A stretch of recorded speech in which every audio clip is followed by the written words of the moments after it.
అది సిటీలో కొత్తగా స్టార్ట్ చేసిన సాఫ్ట్వేర్ కంపెనీ. అందులో అజయ్ వర్క్ చేస్తున్నాడు. అప్పటికే సమయం 12 కావస్తుంది. రిసెషన్ టైం కావడం వల్ల ఈ జాబ్స్ ఎప్పటి వరకు ఉంటాయో ఎవ్వరికీ తెలీదు. అందుకే అజయ్ ఓవర్ టైం వర్క్ చేసి తన జాబ్ కాపాడుకుంటున్నాడు. అజయ్కి ఆ జాబ్ చాలా కష్టంగా ఉంది, కానీ తప్పడం లేదు. అజయ్ పనిలో పడి గమనించలేదు, కానీ ఆ సమయానికి ఆఫీస్ వాతావరణం చాలా భయంకరంగా ఉంది.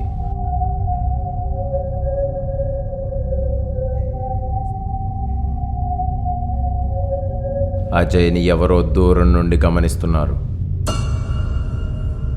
ఆ రోజుకి తన వర్క్ కంప్లీట్ అవ్వడంతో ఇంటికి బయలుదేరాడు అజయ్. తన ఆఫీస్ 20వ ఫ్లోర్లో ఉంది. లిఫ్ట్లో కిందకి వెళ్తున్నాడు. తన కోసం క్యాబ్ వెయిట్ చేస్తుంది. ఆఫీస్ నుండి తన ఇంటికి స్టార్ట్ అయ్యాడు అజయ్. సడన్గా వాతావరణం మొత్తం మారింది.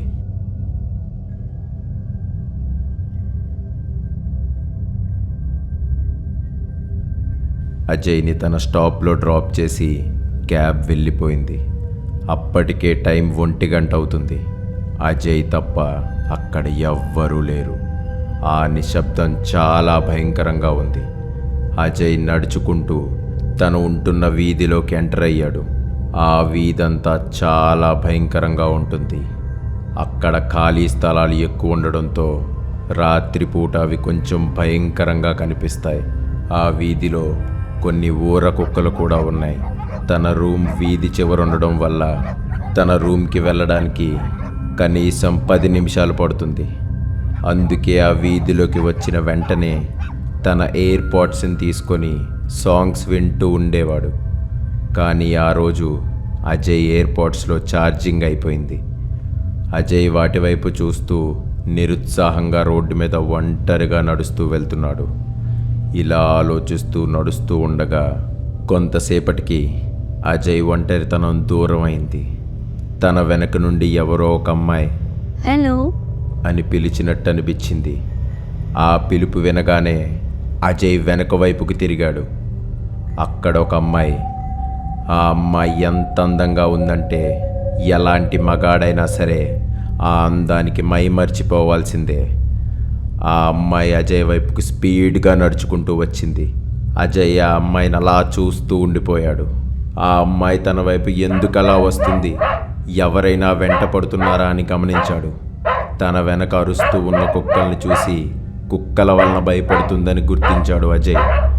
అప్పుడే ఆ అమ్మాయి తన దగ్గరికి వచ్చింది. ప్లీజ్ నాకు హెల్ప్ చేయరా? నాకు కుక్కలంటే చాలా భయం. అది నన్ను చూసి అరుస్తూనే ఉంది అని అనగానే అజయ్ తన వైపు చూసి, ఓకే భయపడకండి, అదేం చేయదు, అలా అరుస్తుందంతే అంటూ ఆ కుక్కని బెదిరించి అక్కడి నుండి పంపేశాడు. మీరు ఈ స్ట్రీట్ కొత్త, మిమ్మల్ని ఎప్పుడూ చూడలేదు. అక్కడ మీరు ఎక్కడ వర్క్ చేస్తున్నారు అని అడుగుతూ ఉంటాడు. అప్పుడే ఆ పారిపోయిన కుక్కను చూస్తూ ఆ అమ్మాయి అజయ్ మాట్లాడిన మాటలకి సమాధానం చెప్పకుండా ఉండిపోతుంది. అమ్మయ్య అనుకుంటూ అజయ్కి థ్యాంక్స్ చెప్పి ముందుకి నడుచుకుంటూ వెళ్తుంది. అజయ్ తన ముందు నడుచుకుంటూ వెళ్తున్న ఆ అమ్మాయిని చూస్తూ ఇంత అర్ధరాత్రి తన వీధిలో ఎవరా ఈ కొత్త అమ్మాయి అని అలా చూస్తూ ఉండిపోయాడు. కాసేపు ఆగి కొంచెం ముందుకు నడుచుకుంటూ వెళ్ళేసరికి ఆ అమ్మాయి కనిపించలేదు. అయ్యో, ఎక్కడికి వెళ్ళింది అమ్మాయి అని అజయ్ అక్కడి నుండి తన రూమ్కి వెళ్ళాడు. ఫ్రెష్ అయి మొబైల్ ఛార్జింగ్ పెట్టుకొని పడుకున్నాడు. కానీ ఆ అమ్మాయి గురించి ఆలోచిస్తూ ఉన్నాడు అజయ్. అలా ఆలోచిస్తూ ఉండగానే తెల్లవారిపోయింది. అజయ్ ఆ తర్వాత రోజు మళ్ళీ ఆఫీస్కి వెళ్ళి అర్ధరాత్రి మళ్ళీ ఒంటరిగా తిరిగి వస్తున్నాడు. మామూలుగానే తన ఫోన్లో పాటలు పెట్టుకొని విందాం అనుకున్నాడు. కానీ ఆ అమ్మాయి గుర్తొచ్చి, వద్దు, ఈసారి పిలిస్తే మనం ఎలా అయినా వినాలి అని అనుకుంటూ ఎయిర్పాడ్స్ పెట్టుకోకుండా నడుస్తూ వెళ్తున్నాడు. ఆ అమ్మాయి వస్తుందేమో అని వెనక్కి తిరిగి చూశాడు. అక్కడ ఎవ్వరూ లేరు. నిరుత్సాహంగా వెనక్కి తిరుగుతాడు. హాయ్ మేడం, ఏంటి నన్ను సడన్గా మాయమైపోయారు? మీ పేరేంటి? అసలు మీరు ఎక్కడుంటారు? అమ్మాయి నవ్వుతుంది. అజయ్ అడిగిన ప్రతి దానికి ఆ అమ్మాయి నవ్వుతుంది, కానీ ఏ సమాధానం చెప్పట్లేదు. అలా ఇద్దరు నడుచుకుంటూ తెలియకుండానే అజయ్ ఇంటి దగ్గరకు వచ్చారు. గేట్ దగ్గర ఉన్న కుక్క చాలా గట్టిగా అరుస్తుంది. ఏంటి టామీ గడు ఎలా అరుస్తున్నాడు? ఏ టామీ, సైలెంట్. ఇది నా డాగ్ టామీ అండి. ఎప్పుడు ఇంతలా అరవదు. ఓకే, మీరు ఎందుకో భయపడి నాకు ఏం చెప్పట్లేదు అనుకుంటా. నేను ఈ ఇంట్లోనే ఉంటాను. నేను కాఫీ చాలా బాగా పెడతాను. మీకు ఇష్టమైతే ఈ వీకెండ్ కాఫీకి మా ఇంటికి రండి, కూర్చొని మాట్లాడుకుందాం. అమ్మాయి నడుచుకుంటూ అలా వెళ్ళిపోయింది. అజయ్కి ఏం అర్థం కాలేదు. అజయ్ అక్కడి నుండి తన రూమ్లోకి వెళ్ళాడు, పడుకున్నాడు. కానీ ఆ అమ్మాయి గురించి అలా ఆలోచిస్తూ ఉండగానే మళ్ళీ తెల్లవారింది. అజయ్ ఆ తర్వాత రోజు ఆఫీస్కి వెళ్ళి మళ్ళీ నైట్ ఒంటరిగా వీధిలోకి వచ్చాడు. అలా నడుస్తూ ఆ అమ్మాయితో మళ్ళీ ఎలా అయినా మాట్లాడాలని ఆ అమ్మాయి కోసం వెతుకుతున్నాడు. చాలాసేపు ఎదురు చూశాడు, కానీ ఈరోజు ఆ అమ్మాయి కనిపించలేదు. చాలా నిరుత్సాహంగా తన ఇంట్లోకి వెళ్ళాడు. ఫ్రెష్ అయ్యి బెడ్ మీద పడుకున్నాడు, కానీ నిద్ర పట్టడం లేదు. తన ఆలోచనలన్నీ ఆ అమ్మాయి చుట్టూనే తిరుగుతున్నాయి. రోజూ కనిపించిన అమ్మాయి ఈరోజు ఎందుకు రాలేదు? ఒకవేళ నాకన్నా ముందే వెళ్ళిపోయిందా? అయ్యుండొచ్చు. సడన్గా అజయ్ ఫోన్ రింగ్ అవుతుంది. అది తన బెస్ట్ ఫ్రెండ్ రవి. హాయ్ రా అజయ్, ఎలా ఉన్నావు? హాయ్ రా, నేను బాగానే ఉన్నాను రా. నువ్వెలా ఉన్నావు? ఏంటి ఈ టైంలో కాల్ చేసావు? నావి కూడా నీ టైమింగ్సే కదరా. నేను ఇప్పుడే ఇంటికి వచ్చాను. నువ్వు ఆన్లైన్లో ఉన్నావని మాట్లాడదామని కాల్ చేశాను. ఓకే. ఏంట్రా డల్గా ఉన్నావు? నిద్ర వస్తుందా? పడుకుంటావా? ఏం నిద్ర రా బాబు. ఒక అమ్మాయి గత 3 రోజులుగా నాకు నిద్ర లేకుండా చేస్తుంది. అజయ్ గత 3 రోజులుగా జరిగినవన్నీ తన ఫ్రెండ్కి చెప్పాడు. అయినా అర్ధరాత్రి వేళ ఒంటరిగా ఒక అమ్మాయి కనిపించడం ఏంట్రా? నాకేదో తేడా కొడుతుంది. నువ్వు చెప్పింది నిజమేనా లేక నీ భ్రమ? లేదురా, నిజం. ఆ రోజు ఇంటి ముందే అమ్మాయితో మాట్లాడాను. మన టామీ గడు అరిచాడు కూడా. ఓకే, మేబీ ఈ రోజు నీకన్నా ముందే అమ్మాయి వెళ్ళిపోయి ఉండొచ్చు కదరా. నేను అది అనుకున్నాను రా. ఒక పని చేయరా, మీ ఇంటి దగ్గర ఎలాగో సీసీ కెమెరా ఉంది కదా, దానిలో చూడు. ఆ అమ్మాయి ఏ టైంలో వెళ్ళిందో నీకు తెలిసిపోతుంది కదా. అప్పుడు నువ్వు కూడా ప్రశాంతంగా పడుకోవచ్చు. రవిగా నువ్వు సూపర్ రా. ఓకే ఆగు, నేను ఇప్పుడే చూసి చెప్తాను. అజయ్ కాల్ కట్ చేసి సీసీ కెమెరా ఫుటేజ్ చెక్ చేస్తున్నాడు. తను ఇంటికి చేరుకున్న ముందు తర్వాత ఉన్న ఫుటేజ్ మొత్తం చెక్ చేశాడు.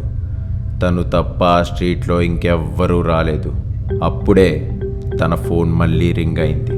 అరే అజయ్, నేను నీకు ఒక విషయం చెప్తాను రా, టెన్షన్ అవ్వద్దు. ఆ వచ్చిన అమ్మాయి దెయ్యమై ఉండొచ్చురా. అరే ఈ రోజుల్లో దెయ్యాలేంట్రా? నువ్వు కూడా కామెడీ చేస్తున్నావు. నిజంరా, దెయ్యాలు కొంతమందికి కనిపిస్తాయంట. కుక్కలకైతే ఖచ్చితంగా కనిపిస్తాయంట. అందుకే రాత్రి మాటలు అలా మురుగుతూ ఉంటాయి. అజయ్కి కొంచెం టెన్షన్ స్టార్ట్ అయింది. 2 రోజులకు ముందు గేట్ దగ్గర జరిగిన విషయం గుర్తొచ్చింది. ఆ రోజు టామీ ఎందుకు అలా మురిగిందా అని ఆలోచించాడు అజయ్ వెంటనే 2 రోజులకు ముందు రికార్డ్ చేసిన సీసీటీవీ ఫుటేజ్ చెక్ చేశాడు. ఆ వీడియో ఫుటేజ్ చూసిన అజయ్కి మతిపోయింది. తన ఫేస్ అంతా చెమట్లు పట్టేశాయి. తనకు అలాంటి భయంకరమైన అనుభవం ఎప్పుడూ కలగలేదు. ఆ ఫుటేజ్లో అజయ్ మాత్రమే ఉన్నాడు. ఎవరితోనో మాట్లాడుతున్నాడు. ఒక పక్క టామీ మొరుగుతుంది. అది చూసిన అజయ్కి లోపల ఇంకా భయం పెరిగింది. అప్పుడే ఈ విషయాన్ని ఎలా అయినా రవికి చెప్పాలని ఫోన్ కోసం వెతుకుతూ ఉన్నాడు. సడన్గా ఫోన్లో నెట్వర్క్ డౌన్ అయింది. అప్పుడే అనుకోకుండా గేట్ దగ్గర టామీ మళ్ళీ మొరగడం మొదలుపెట్టింది. అజయ్కి ఇంకా భయం వేసింది. బయటికి మాత్రం చూడకూడదని కూర్చొని ఉన్నాడు అజయ్. ఈసారి టామీ ఇంకా గట్టిగా మొరగడం గమనించాడు. ఒకవేళ తన ఫ్రెండ్ రవి వచ్చి ఉండొచ్చని వెంటనే బయటికి చూసి షాక్ అయ్యాడు. గేట్ ఎదురుగా ఎర్ర చీర కట్టుకొని అదే అమ్మాయి అజయ్ వైపు చూస్తూ నించోనుంది. అజయ్ వెంటనే సీసీటీవీ దగ్గరికి వెళ్ళి మళ్ళీ చెక్ చేశాడు. అక్కడ ఎవ్వరూ లేరు. టామీ మాత్రం మొరుగుతూనే ఉంది. అజయ్కి వెంటనే అర్థమైంది వచ్చింది ఎవరో కాదు, దెయ్యమని. ఇంట్లో ఉన్న అజయ్ భయంతో వణికిపోతున్నాడు.